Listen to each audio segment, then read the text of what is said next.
kakak dah tidur. Mama kata kakak dah tidur.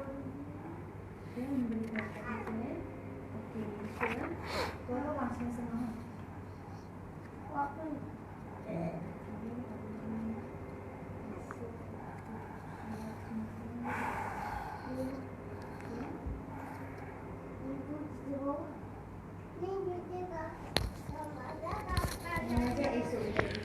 Dia slot dia macam mana? Maksudnya slot boleh pilih? Dia suruh update WhatsApp sekarang ni. Maknanya slot apa yang kita nak? Maksudnya slot waktu tu berapa kau?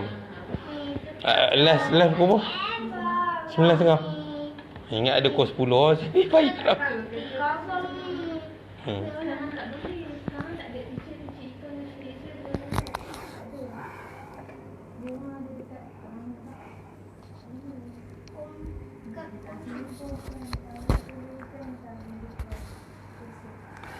Bismillahirrahmanirrahim. Assalamualaikum warahmatullahi wabarakatuh.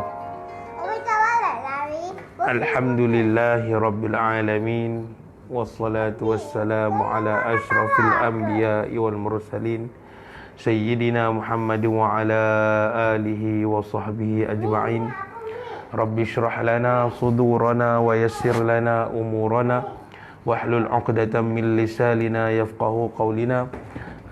Rabbi yassir wa la tu'asir. Apa khabar semua?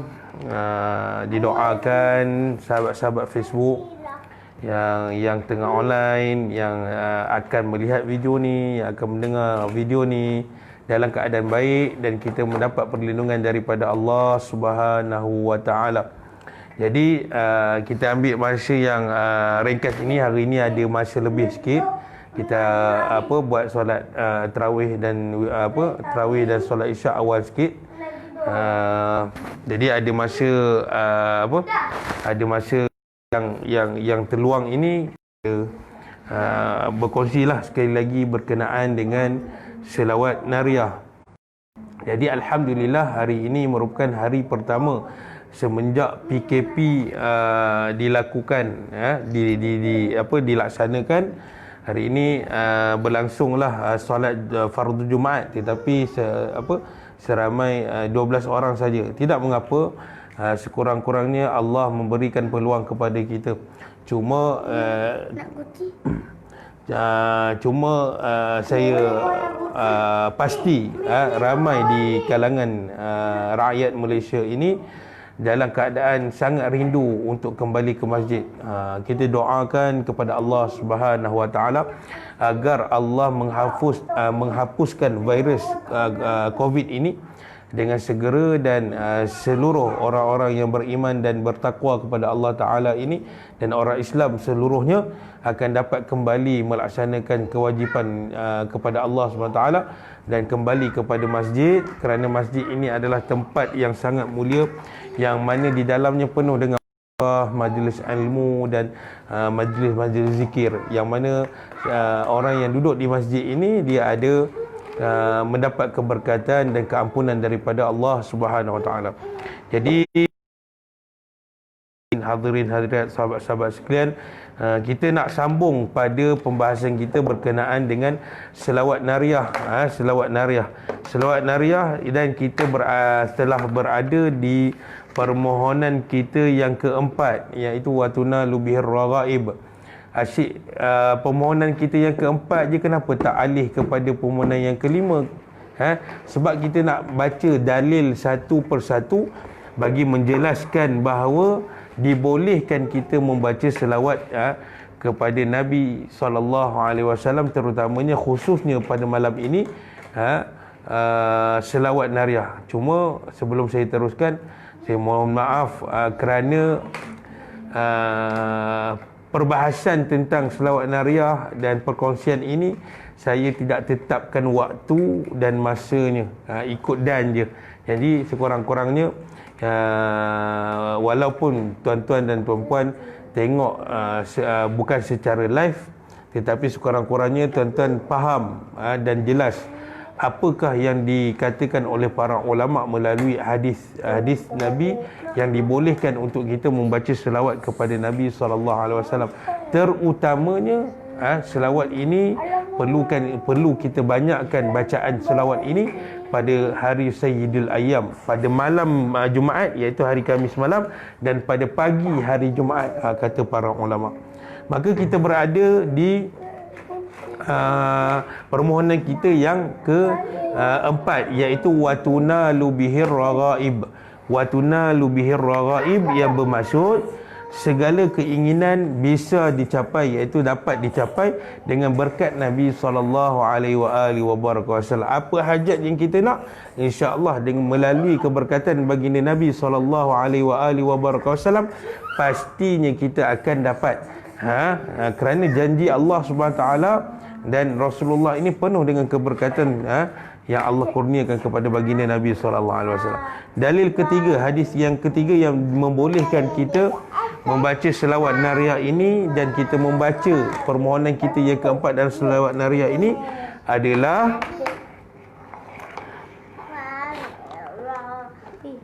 qala al-muallifu rahimahullah ta'ala, iaitu berkatalah pengarang kitab ini, setiap orang pasti menginginkan panjang umur. Setiap orang mesti ingin supaya Allah panjangkan umurnya, banyakkan harta, banyak isteri dan banyak anak. Rasulullah SAW dapat menjadi sebab tercapainya keinginan tersebut.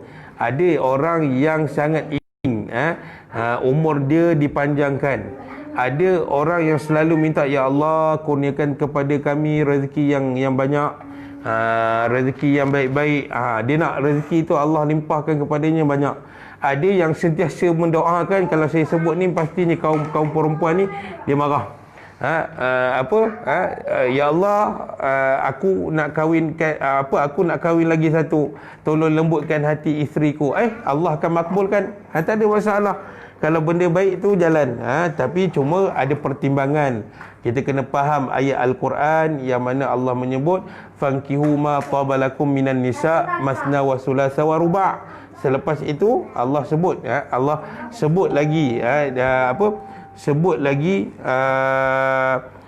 kalau kita tak mampu untuk kahwin 2, 3 dan 4, maka bagaimanakah caranya? Bukan main senang kita nak kahwin 2, 3. Tanggungjawab dan keadilan itu pasti kena lakukan. Dan ada juga yang menginginkan banyak anak. Hari ini kita tengok bagaimana ada sebilangan daripada kita, daripada hamba Allah SWT ini berpuluh-puluh tahun tidak dapat anak. Kahwin dah berpuluh-puluh tahun, anak pun tak ada. Sebab itu dalam Islam mengajarkan kita pelbagai adab. Antaranya adab kita bila yang ada anak nak menziarahi ataupun bertandang ke rumah sahabat kita, rumah adik-beradik kita, rumah ahli keluarga kita yang tidak ada anak. Bagaimana? Ada yang mengatakan bahawa kalau kita ada anak ramai, kita nak bertandang ke rumah sahabat kita, ke rumah sahabat kita yang tak ada anak, maka kita tak boleh bawa anak kita. Tapi kita ada pertimbangan lah. Ni dalam bab adab saja.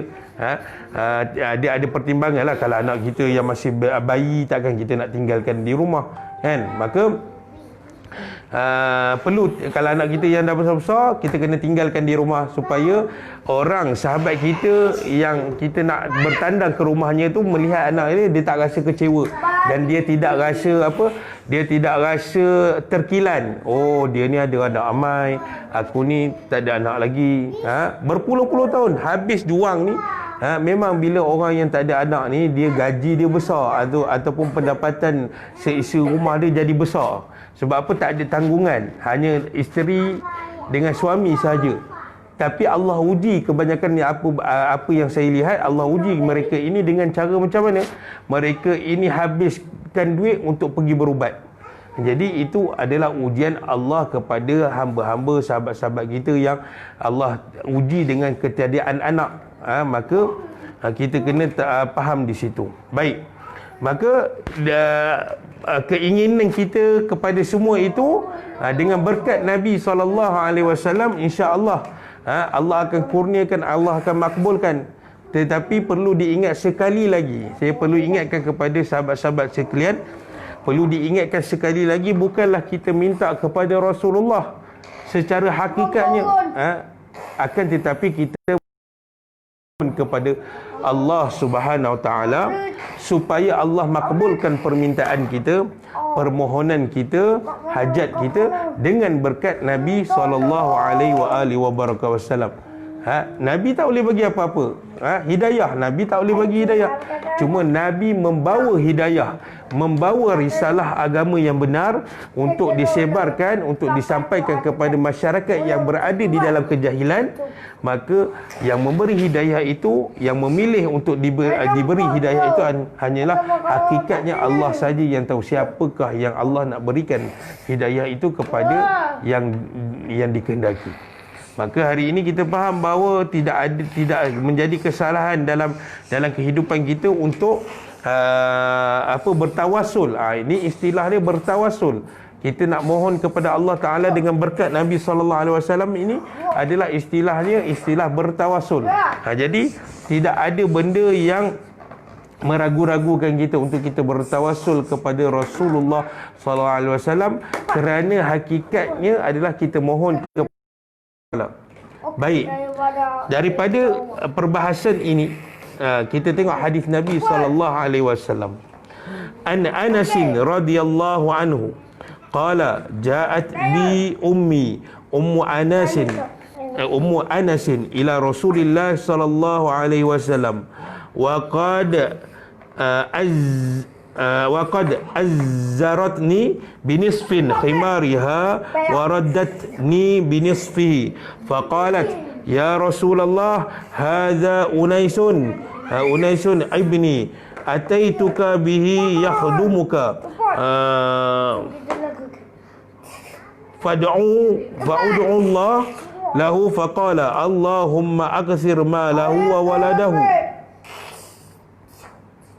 Qala Anasun fa wallahi inna mali lakathirun wa inna waladi la yata'adduna ala nahwil mi'ati yauma. Berkatalah, hadis ini diriwayatkan oleh Sayyidina Anas bin Malik. Sayyidina Anas ni kalau kita tengok dalam kitab yang dikumpulkan oleh Imam Tirmizi rahimahullah taala, dalam kitabnya yang bernama Syama'ilul Muhammadiyah, kebanyakan hadis-hadis yang menceritakan tentang kepribadian Nabi SAW ini adalah diriwayatkan oleh Sayyidina Anas bin Malik. Sayyidina Anas bin Malik ketika umurnya 10 tahun, ibu Sayyidina Anas bin Malik ini dia menghantarkan Sayyidina Anas bin Malik ini kepada Rasulullah, dan dia memberikan ibunya memberikan Sayyidina Anas bin Malik ini kepada Rasulullah. Ya Rasulullah, kau ambil Anas bin Malik ini dan biar dia berkhidmat dengan engkau ya Rasulullah. Biar dia berkhidmat dengan engkau ya Rasulullah. Maka Sayyidina Anas bin Malik ini dia berkhidmat dengan Rasulullah ini selama 10 tahun. Daripada umurnya 10 tahun sehingga dia berkhidmat dengan Rasulullah 10 tahun, maka bila mencapai umur dia sebanyak 20 tahun, barulah Sayyidina Anas bin Malik tidak berkhidmat lagi dengan Rasulullah. Selama 10 tahun itu, kata Sayyidina Anas bin Malik, aku tidak pernah ditegur apa yang aku buat di dalam rumah Rasulullah. Maknanya Rasulullah tidak pernah menegur ataupun menyangkal apakah yang aku buat. Sebab apa? Ini menunjukkan sifat Rasulullah sallallahu alaihi wasallam.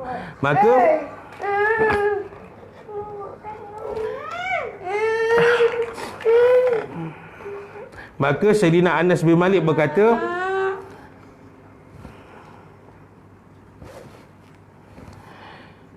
ibuku Ummu Anas membawaku kepada Rasulullah sallallahu alaihi wasallam. Dapat dulu. Ia memakaikanku sarung dengan separuh kerudungnya dan separuh sisanya sebagai selendangku. Ia berkata, "Ya Rasulullah, ini anak kesayanganku, iaitu Anas. Aku bawa kepadamu agar untuk menjadikan pelayanmu." Maknanya mak Sayyidina Anas bin Malik ini diserahkan kepada Rasulullah. Dan mak Sayyidina Anas bin Malik ini meminta supaya Rasulullah SAW ini mendoakan kepada Sayyidina Anas bin Malik ini supaya apa? Maka Rasulullah SAW pun di atas permintaan mak Sayyidina Anas bin Malik, maka Nabi pun doa untuk Sayyidina Anas bin Malik ini, "Ya Allah, perbanyakkan harta dan anak orang ini." Maka Anas bin Malik bila mana dia dah bebas, bila dia tidak bekerja dengan Rasulullah SAW, bila dia meningkat dewasa, maka Sayyidina Anas bin Malik kata apa? Dengan doa berkat Nabi SAW ini, demi Allah, pengakuan daripada Sayyidina Anas bin Malik, demi Allah, harta bendaku banyak sekali.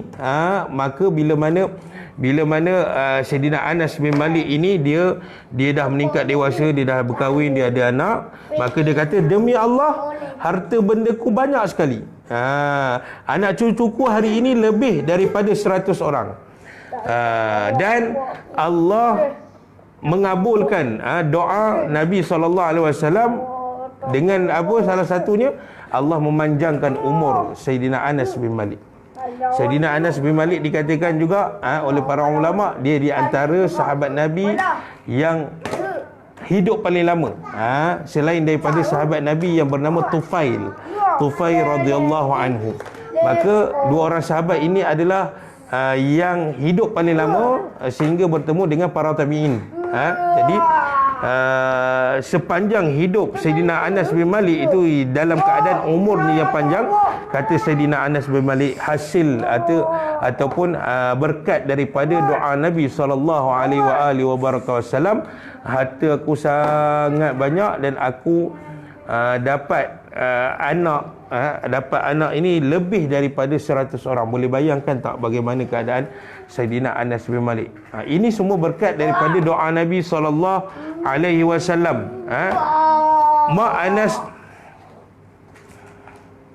Mak Anas bin Malik dia minta kepada Nabi, kenapa dia tidak berdoa terus kepada Allah Subhanahu Wa Taala? Kenapa dia percaya dengan doa Nabi? Kenapa? Dan ketika itu juga Rasulullah SAW mengangkat tangan dan berdoa kepada Allah Subhanahu Wa Taala dengan permintaan ibu Sayyidina Anas. Kalau betul kita katakan bahawa tawasul kepada Rasulullah SAW, mungkin pada ketika itu Rasulullah akan cakap kepada Sayyidina Anas bin Malik, Rasulullah akan cakap kepada ibu Sayyidina Anas bin Malik, "Wahai ibu Anas bin Malik, engkau ni telah syirik kepada Allah Ta'ala, kerana engkau minta kepada aku dan bukan engkau minta kepada Allah secara terus." Tapi kenapa Rasulullah menyambut permintaan mak Sayyidina Anas bin Malik itu, yang mana mak Sayyidina Anas bin Malik ini minta kepada Rasulullah supaya didoakan untuk Sayyidina Anas bin Malik, dan Rasulullah terus mengangkat tangan dan berdoa kepada Allah Subhanahu Wa Taala tentang Sayyidina Anas bin Malik. Ini menunjukkan bahawa kita dibolehkan untuk bertawassul kepada Rasulullah sallallahu alaihi wasallam. Jadi sahabat-sahabat sekalian yang menjadi mutawif, sahabat-sahabat yang menjadi pembawa-pembawa syiar dalam mengerjakan umrah dan haji, bila mana kita pergi menziarahi makam Rasulullah sallallahu alaihi wasallam, maka perbanyakkanlah doa di makam Rasulullah sallallahu alaihi wasallam, kerana dalam hadis Nabi sallallahu alaihi wasallam yang lain mengatakan bahawa para nabi ini, seluruh para nabi ini, mereka ini hidup di dalam kubur mereka dan mereka ini menunaikan salat di dalam kubur mereka. Maknanya Allah mengurniakan para nabi ini kehidupan di dalam kubur, dan Allah tidak menjadikan jasad-jasad para nabi ini dimakan, dimamah oleh benda-benda yang berada di dalam kubur. Ulat-ulat ke takkan menjamah daging para nabi ataupun anggota badan para nabi dan para awliya illah. Maka ini membuktikan, dalil ini membuktikan bahawa dibolehkan kita untuk bertawasul kepada Rasulullah sallallahu alaihi wasallam dengan berkat yang ada pada Rasulullah. Kenapa mak Sayyidina Anas bin Malik dia yakin dengan Rasulullah dan diserahkan anak dia kepada Rasulullah? Kerana mak Sayyidina Anas dan seluruh para sahabat Nabi SAW ini yakin dengan Rasulullah kerana pada Rasulullah itu ada keberkatan. Apa keberkatan yang ada pada Rasulullah? Setiap doa yang dibaca oleh Rasulullah SAW, setiap permohonan yang datang daripada mulut baginda Nabi SAW, pasti Allah akan memakbulkan. Ada sahabat yang dia berlakon di depan Rasulullah. Berlakon macam mana? Kononnya dia nak tuntut hutang daripada Rasulullah. Yang mana satu ketika Rasulullah SAW pernah terjadi kepada sahabat tu. Rasulullah ada setengah riwayat mengatakan Rasulullah membawa anak panah. Ada yang mengatakan Rasulullah membawa cemeti. Lalu terkena pada salah satu anggota tubuh badan sahabat.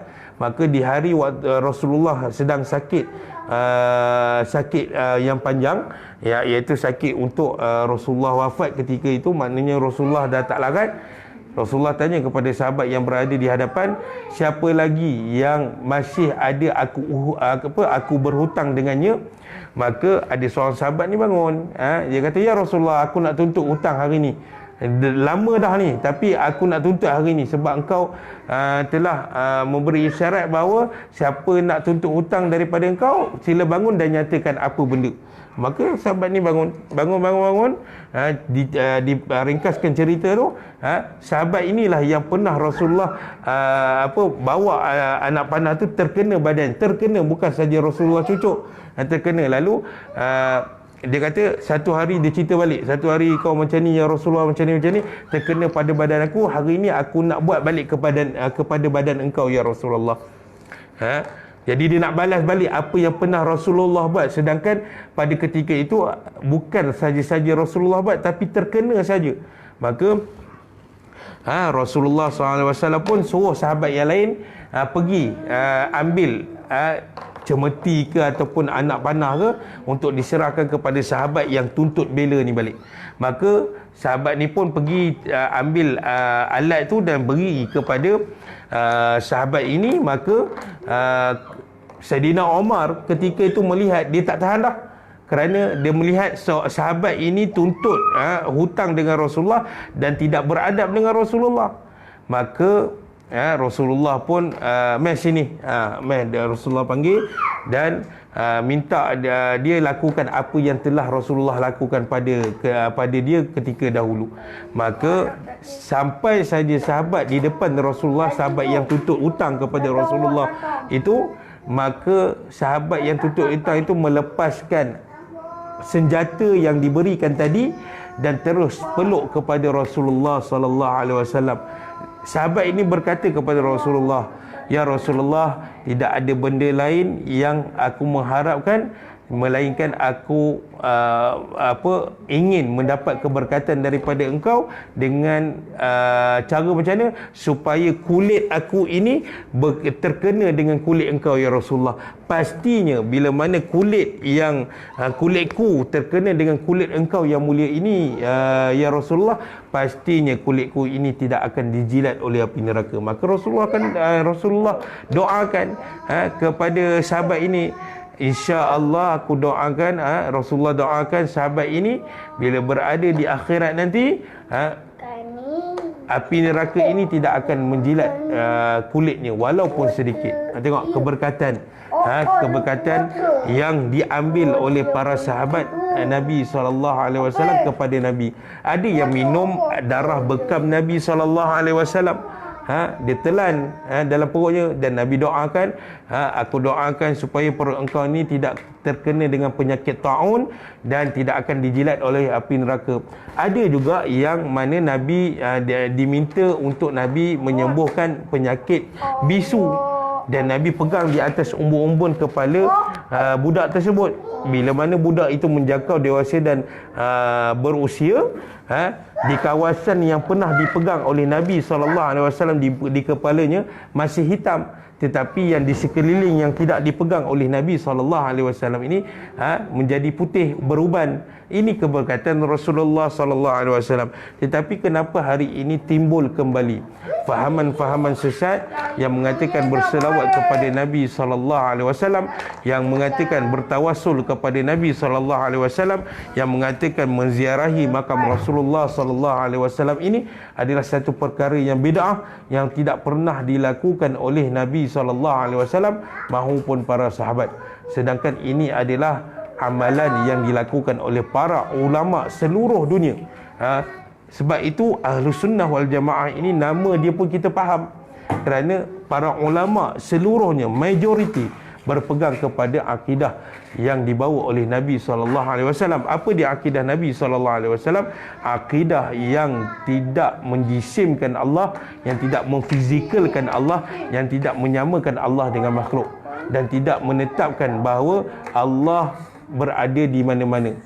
Subhanallah, ini satu tanzih kita kepada Allah Subhanahu wa taala. Maka dengan membaca selawat nariyah ini, insya-Allah kita akan mendapat keberkatan daripada baginda Nabi SAW, dan Allah memuji orang-orang yang banyak berselawat.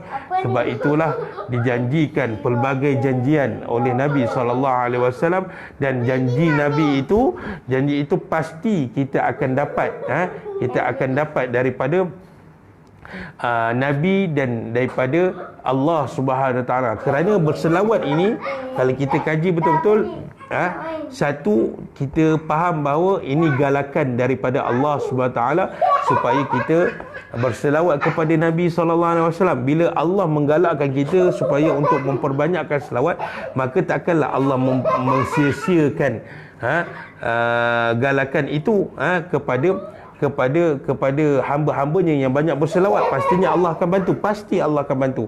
Sebab ini adalah amalan yang disukai oleh Allah Subhanahu Wa Taala. Bila Allah menggalakkan, bila Allah tidak mengharamkan, bila Allah tidak melaknat, bila Allah tidak menyekat, bila Allah tidak menghalang untuk kita melakukan sesuatu perkara, bermakna ini adalah perkara-perkara yang perlu kita lakukan, walaupun perkara itu hukumnya hukum sunat. Okey, yang kedua adalah galakan daripada Nabi. Banyak hadis Nabi SAW menceritakan tentang kelebihan berselawat kepada Nabi. Cuma sirah ataupun sebutan selawat ni terlalu banyak. Sebutan pembacaan selawat ini terlalu banyak. Paling pendek kata guru saya, kita membaca sallallahu alaika ya Rasulullah ataupun Allahumma salli ala sayyidina Muhammad. Maka sahabat-sahabat sekalian yang melihat, yang sedang melihat, yang akan melihat video ini, share lah supaya kita mendapat manfaat daripada membaca selawat ini, dan perbanyakkanlah membaca selawat di hari Jumaat dan di malam Jumaat, supaya sama-sama kita dapat keberkatan daripada Allah Subhanahu taala dan rahmat daripada Allah Subhanahu taala, sekaligus kita dapat menyebarkan amalan ini, sekaligus amal jariah kita ini akan berpanjangan sehingga hari kiamat. Jadi kita akhiri setakat ini saja dulu yang kongsikan kepada tuan-tuan. Moga-moga ia memberi manfaat. Jadi saya akhiri dengan aqulu qauli hadza wa astaghfirullah li wa lakum. Wassalamualaikum warahmatullahi wabarakatuh.